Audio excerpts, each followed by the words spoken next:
Halo semuanya, jumpa lagi dengan saya Miftah Ilmi di channel YouTube saya Miftah Ilmi. Baik, kali ini saya akan menjawab pertanyaan tentang mengapa di antara banyaknya kitab suci yang diturunkan oleh Allah kepada manusia melalui para nabinya, satu-satunya kitab suci yang terjaga keontentikannya, keasliannya dari awal penurunannya hingga kini itu Al-Qur'anul Karim. Hanya Al-Quran yang terjaga di antara banyaknya kitab suci yang diturunkan oleh Tuhan kepada para nabinya untuk umat-umatnya. Saya akan menjawab cukup dengan 2 ayat dari Al-Quran, yang mana berarti ini dijawab langsung oleh Allah, bukan oleh saya, tapi oleh Allah. Karena Allah langsung yang berfirman dalam surat Al-Maidah ayat 44 dan surat Al-Hijr ayat 9. Saya baca keterangan ini dari kitab yang sangat agung, kitab yang sangat luar biasa dari ulama besar Muhammad Abdullah Diros, beliau ulama besar Al-Azhar. Kitabnya adalah An-Naba'ul Azim. Ini tentang kitab ilmu-ilmu tentang Al-Quran, yang membahas tentang Al-Quran dengan pembahasan yang baru, yang sebelum itu nggak ada pembahasan seperti ini, dan beliau membahasnya. Dan ini saya temui di bab awal. Beliau mengatakan injazan liwa'dillahi ta'ala alladhi takaffala bihifzi haitsu yaqul inna nahnu nazzalna dzikra wa inna lahu lahafizun walam yusibhu ma asabal kutubal madiyah alladhi lam yatakaffalillahu bihifziha yaqulullahu ta'ala wa rabbaniyuna wal ahbaru bimastuhfizu min kitabillahi wa kanu 'alaihi syuhada. Cukup 2 ayat tersebut. Ini teks aslinya seperti itu, bahkan saya hafal karena ini benar-benar luar biasa. Mengapa di antara banyaknya kitab suci Al-Quran, hanya kitab suci yang diturunkan oleh Tuhan, hanya Al-Quran yang terjaga. Kita teliti sebanyak apapun kitab suci di dunia ini, atau kitab-kitab yang dari berbagai agama, itu hanya Al-Quran yang tidak ada tandingannya. Yang terjaga, yang dari mulai hurufnya, tulisannya, bahkan hafalan-hafalan yang ada di dada orang-orang yang menghafal Al-Quran, itu semuanya sama, terjaga, nggak ada yang beda. Bahkan jika ada satu orang yang mengubah huruf atau harokat atau menambahkan ayat, mengurangi ayat, itu pasti terdeteksi langsung, diketahui oleh banyak orang yang menghafal Al-Quran, sehingga mushaf yang memiliki kekurangan atau penambahan tersebut pasti mushafnya akan ditarik dan dihapus atau dibuang, gitu, tidak disebarkan lagi. Namun ketika kita melihat berbagai kitab suci seperti kitab suci agama lain gitu, seperti Injil, Taurat, atau yang lain sebagainya, itu tiap cetakan pasti ada perbedaan. Mulai dari ada pengurangan ayat, penambahan ayat, pengubahan ayat, bahkan ada yang ayatnya baru muncul di tahun sekian, kemudian ada muncul lagi baru tahun sekian. Jadi itu kan sudah menunjukkan bahwasanya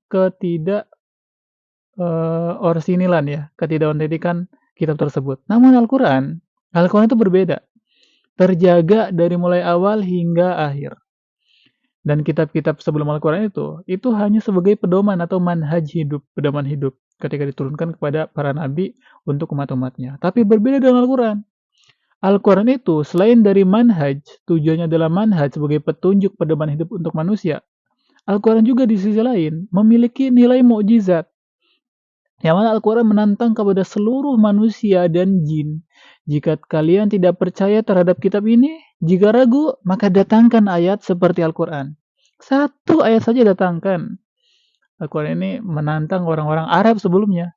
Karena Al-Quran ini diturunkan di bangsa Arab, di kalangan orang Arab.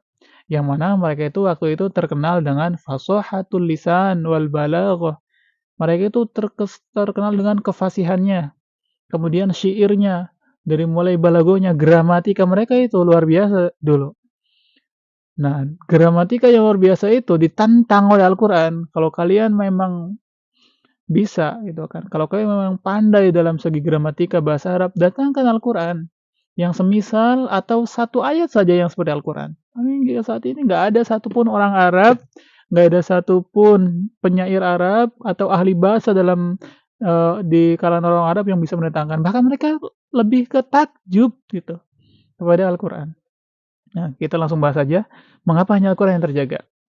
Dalam surat Al-Maidah ayat 44, Allah itu awalnya menerangkan bahwasanya kamilah yang menurunkan Taurat gitu.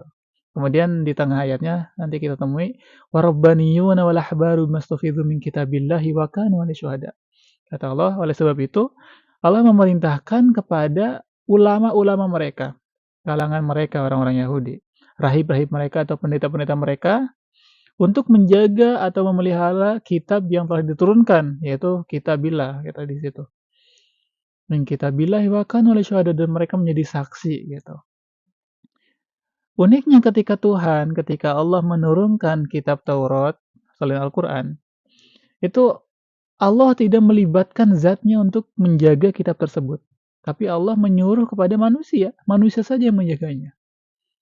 Kita tahu manusia itu berpotensi salah, sangat berpotensi salah, karena letaknya manusia itu dari kata, kenapa manusia dinamakan insan? Sumyal insan li'annahu, gitu kan, li'annahu yusibu bihi nisyan, gitu.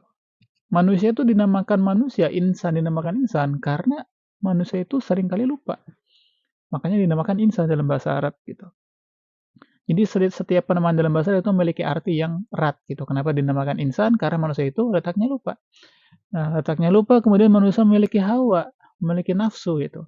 Sehingga ketika kitab-kitab yang diturunkan kepada mereka itu tidak sesuai dengan keinginan mereka, tidak sesuai dengan nafsu mereka, mereka bisa mengubahnya, mengurangi ayatnya, membuang ayatnya, atau menambahkan ayatnya. Maka kita banyak jumpai. Uniknya ketika Allah menurunkan Al-Quran, redaksinya berbeda. Allah menurunkan Al-Quran, inna nahnu nazzal ayat surat Al-Hijr ayat 9, inna nahnu nazzalna dzikra wa inna lahu lahafizun. Kata Allah, ketika Allah memproklamirkan bahwasanya mengumumkan sesungguhnya kamilah yang menurunkan Al-Quran, kami gitu. Kenapa kami? Karena keagungan Allah. Dan Allah melibatkan Jibril, melalui Jibril gitu. Kami yang menurunkan Al-Quran gitu. Nazzalna dzikra wa inna lahu lahafizun, dan Allah langsung menegaskan bahwasanya zatnya lah yang akan langsung menjaganya. Wa inna lahu lahafizun, dan kami juga yang akan menjaganya. Berbeda ketika kitab Taurat yang diturunkan, Allah tidak memproklamirkan dirinya untuk menjaganya, tapi cukup manusia. Dan manusia itu terbatas, mungkin hidup 100 tahun, 200 tahun zaman dulu gitu. Ya udah, ketika manusianya mati, hafalannya hilang dan keterjagaan kitabnya juga hilang. Sementara tapi Al-Qur'an dijaga bukan oleh manusia tapi oleh Tuhan, dan Tuhan itu Maha yang abadi, maka penjagaan Al-Qur'an abadi. Oleh karenanya tidak aneh Al-Qur'an sudah berumur 1400 tahun lebih dan hingga kini Al-Qur'an masih terjaga. Masih terjaga. Kenapa? Karena itu tadi, inna nahnu nazzalna dzikra wa inna lahafizun. Ini sungguh luar biasa ya. Jadi dua ayat tersebut sudah menjawab kenapa kitab selain Al-Quran itu tidak terjaga kuantitakannya, karena warabbaniyuna wal ahbaru mastufidhu min kitabillahi wa kanu syuhada. Karena dijaganya bukan oleh Allah tapi oleh manusia. Manusia itu terbatas, makanya tauqid, kitab-kitab yang terdahulu itu tauqid sementara. Tapi ketika Al-Quran itu sifatnya ta'bid, abadi hingga hari kiamat. Kenapa? Karena inna nahnu nazzalna dzikra wa inna lahu lahafizun. Karena Tuhan yang menjaganya dan Tuhan itu maha abadi. Tidak ada kefanaan. Abadi Tuhan itu. Makanya Al-Quran pun akan abadi. Siapa saja yang dijaga oleh maha keabadian, maka itu akan abadi penjagaannya. Yaitu Al-Quran. Allah. Semoga bermanfaat. Assalamualaikum warahmatullahi wabarakatuh.